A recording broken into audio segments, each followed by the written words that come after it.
In 1961, Japan's defense forces adopted the Type 61 tank. Compared with contemporary American or Soviet designs, it looked outdated almost from the moment it appeared. Yet despite its obvious shortcomings, it remained in service for decades, simply because it was exactly what the country needed at the time. Mitsubishi began work back in 1955, shortly after the self-defense forces were established. After Japan's defeat in the Second World War, the country no longer had a domestic tank industry. The entire Imperial-era fleet was scrapped. Then the Cold War began, and the Korean War broke out. Under agreements with the West, Japan rebuilt its military as the self-defense forces. Early on, Japanese tankers received Shermans and Chaffees, but those could not be a long-term solution. The more powerful Pershings and Pattons looked far more convincing, yet they were deemed too heavy and too expensive.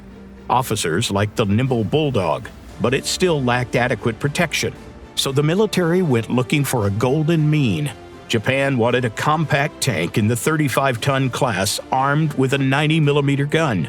Korea had shown that smaller calibers were no longer effective enough, while 105mm had not yet become the global standard. Among foreign designs, the Soviet T-54 fit Japanese requirements best, but for obvious reasons, it was impossible to obtain.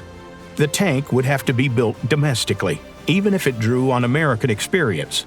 Early prototypes resembled the M47, an elongated hull, a forward-set turret, and a bulky engine compartment. But there was a key difference. Japanese engineers placed the transmission in the front of the hull, as on many Second World War-era tanks.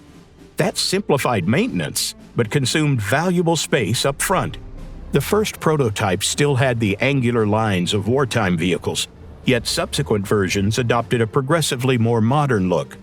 The armor protection was relatively weak. It was hard to justify even with a first-shot philosophy. The engine lagged behind American counterparts, and the gun no longer seemed especially powerful. But those drawbacks were offset by the tank's compact dimensions. Its height and width allowed it to be moved over Japan's narrow roads and bridges.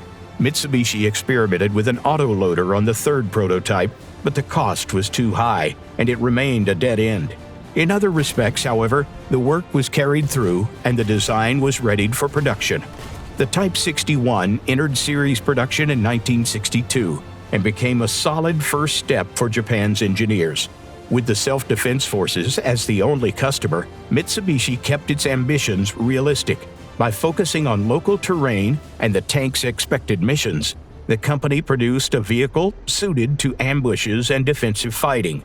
The Type 61 stayed in service for many years and went through several upgrades. For example, some vehicles received infrared searchlights, but the chassis was already near its limit. There was little room left to increase firepower or protection. The next step for Japanese tank design was the Type 74, but that's a story for another time.